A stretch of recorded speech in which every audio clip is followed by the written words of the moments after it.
Assalomu alaykum va rahmatulloh. Qadrdonlar, azizlar, umraga kelganlar juda yaxshi biladi.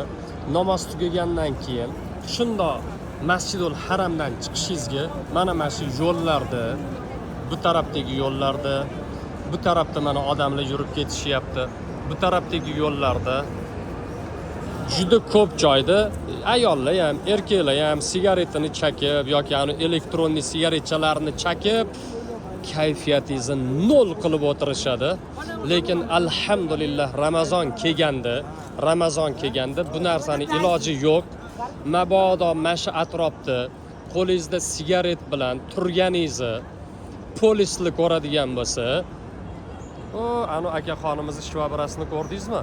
Mana shu shvabrani shundoq olib, shundoq ko'zingizga tiqib qo'yishadi, keyin butun umr ko'zingiz qiynalib yuradi.